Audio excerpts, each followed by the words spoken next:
Hello guys, आपका मेरे channel BBM lion में बहुत बहुत स्वागत है। मैं छात्रों के लिए विषय से संबंधित, उनकी समस्याओं से संबंधित, विद्यालय के कार्यक्रमों से संबंधित वीडियोस बनाता हूं। मेरे वीडियोस को एक बार अवश्य देखिएगा।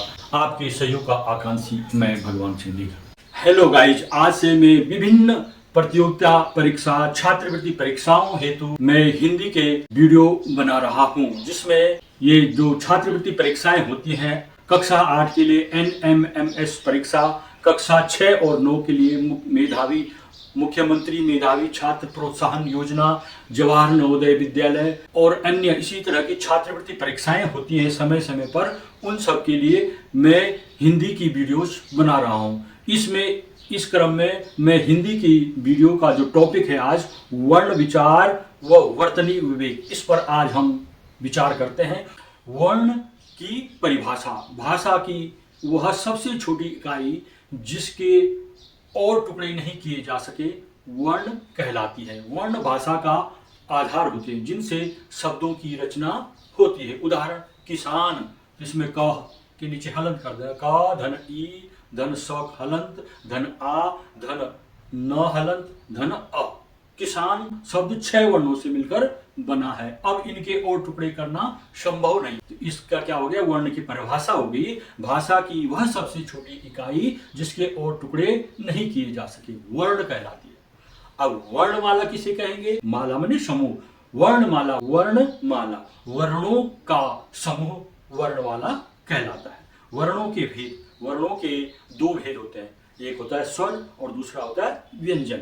स्वर की परिभाषा देखते हैं। जिन वर्णों के उच्चारण में किसी अन्य वर्ण की सहायता नहीं लेनी पड़ती तथा जिनके उच्चारण बिना रुकावट के होते हैं, उन्हें स्वर कहते हैं। जैसे अ, आ, ई, उ, ए, ओ। स्वर के 3 भेद होते हैं, जैसे नंबर 1 ह्रस्व स्वर, दूसरा दीर्घ स्वर और तीसरा प्लुत स्वर।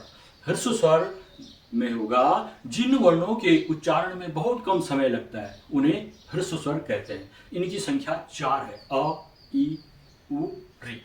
दीर्घ स्वर जिन वर्णों के उच्चारण में ह्रस्व स्वर से अधिक समय लगता है, उन्हें दीर्घ स्वर कहते हैं। इनकी संख्या 7 है, आ, ई, उ, ए, ओ। प्लुत स्वर तीसरा है, प्लुत स्वर जिन वर्णों के उच्चारण में दीर्घ स्वर से भी अधिक समय लगता है, उसे प्लुत स्वर कहते हैं। प्रायः किसी को पुकारने के लिए इसका प्रयोग किया जाता है, जैसे ओम, राम। व्यंजन जिन वर्णों के उच्चारण में स्वर की मदद लेनी पड़ती है तथा जिनका उच्चारण स्वतंत्र रूप से नहीं किया जा सकता, उसे व्यंजन कहते हैं।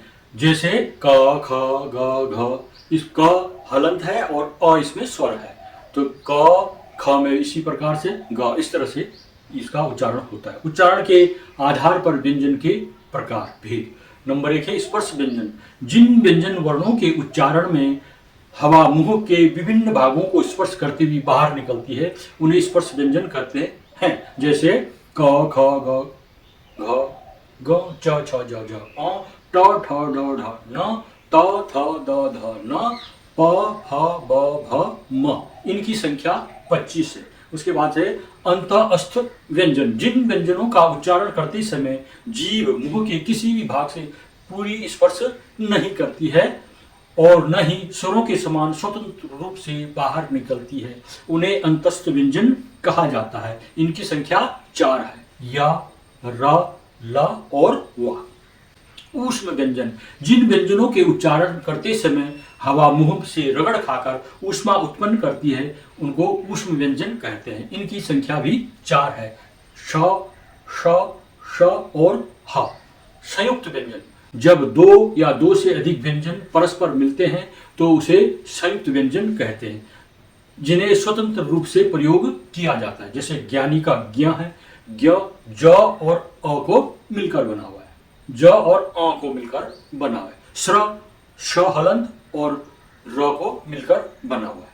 तो इस तरह से ये संयुक्त व्यंजन हो। अनुस्वार, इसका उच्चारण न या म के स्वर रहित रूप जैसा होता है। इसका प्रयोग वर्तमान में पंचम वर्णों के स्थान पर किया जाता है। पंचम वर्ण क्या है? जैसे क, ख, ग, घ, ग, च छ ज झ अ, ये पांचवें स्थान पर ग और आ है। त थ द ध न हो गया पंचम वर्ण। प फ ब भ म हो गया पंचम वर्ण। इन्हें कहते हैं पंचम वर्ण। तो ये पंचम वर्णों के स्थान पर भी अनुस्वार प्रयोग किया जाता है। जैसे न के लिए गंगा लिखेंगे हम, तो ग के ऊपर हम बिंदु भी लगा सकते हैं, इसको अनुस्वार बोलेंगे गंगा। ग आधा न और गा न लिखकर ग के ऊपर बिंदु लगा दिया, गंगा। चंपक, च आधा म प और क न लिख करके च के ऊपर बिंदु लगा दिया, चंपक। तो ये हो गया पंचम वर्णों के स्थान पे अनुस्वार का प्रयोग। अब है अनुनासिक। इसके उच्चारण में नाक और मुंह दोनों से आवाज आती है। इसे चंद्र बिंदु भी कहते हैं। जैसे आंख, चांद, तो आंख उसके ऊपर चंद्र बिंदु लगाया जाता है, चांद के ऊपर चंद्र बिंदु लगाया जाता है। जिन शब्दों में शिरोरेखा के ऊपर मात्रा होती है वहां अनुनासिक का प्रयोग बिंदु के रूप में किया जाता है। जैसे मैं लिखा है, मैं के ऊपर एक बिंदु होता है, उसको अनुस्वार न कहकर अनुनासिक कहते हैं, क्योंकि इसमें शिरोरेखा मैं आ गया मात्रा, तो उसमें केवल बिंदु लगाना पड़ेगा। कोप लें उस पर बिंदु लगाया है, वो अनुनासिक है। अब हिंदी में ये र के विभिन्न प्रयोग होते हैं। र के 4 तरह से प्रयोग किया जा सकता है। ये व्यंजनों, अन्य व्यंजनों के साथ कैसे जुड़ता है देखते हैं। र के विभिन्न रूप। सबसे पहले है र का स्वर रहित रूप, अर्थात र हलंत धन अ नहीं, केवल र हलंत लेना है, जिसको हम आधा र भी कह सकते हैं। तो र का स्वर रहित रूप का प्रयोग कैसा किया जाता है? वह जिस व्यंजन के पहले आता है उस व्यंजन के ऊपर रेफ लगा दिया जाता है। जैसे धर्म लिखेंगे, ध आधा र और म, तो म से पहले आ रखा है, तो म के ऊपर रेफ लगा देंगे हम। कैसे लिखेंगे? धर्म। ठीक है। जैसे चर्म, च धन आधा र और म, चर्म, र म के ऊपर रेफ लगा दिया। र का स्वर सहित रूप, अर्थात र को हमने र धन अ स्वर सहित रूप लेना है, तो र का स्वर सहित रूप किसी व्यंजन के बाद आने पर वह उस व्यंजन के निचले भाग में जुड़ जाता है। जैसे कहते हैं व्रत, व हलंत धन र और पूरा अ त, इसको लिखेंगे व के नीचे तिरछा र लगा देगा, उसको कहते हैं व्रत। क्रम, आधा का पूरा र और म, तो ये जो क के नीचे हमने तिरछी एक रेखा खींच दी, उसको बोलेंगे क्रम। र का स्वर युक्त रूप ट और ड वर्णों के साथ अलग रूप धारण करता है। जैसे ट है, इसमें उदाहरण है सबसे अच्छा ट्रक, ट आधा हलंत र पूरा और क, तो ट है जो हलंत वाला ट, वो हलंत को रहने देते हैं, उसके साथ एक तिरछी रेखा और लगा देते हैं, तो वहां पर इस तरह से एक रेखा मिलती है एरो के निशान की तरह ऊपर, तो उसको बोलते हैं ट्रक। इसी प्रकार ड्रामा, ट और ड इन दोनों में लगता है, तो ड्रामा में देखिए कैसा लगा हुआ है, उसको ऐसे लगाना है। तो ये सही र का प्रयोग है। त के साथ र का प्रयोग क्या हो जाता है? त्र हो जाता है, त्रिशूल वाला त्र, त्रेता युग, त्रिशूल, त्रिदेव, तो इसमें त्र है, त हलंत और र, त्र। श्रमिक, श्रम, तो स हलंत और र, श्रम हो गया। इस तरह से ये पूरे प्रयोग हो गए। हिंदी के आपने ये पढ़ा है इस चैप्टर का।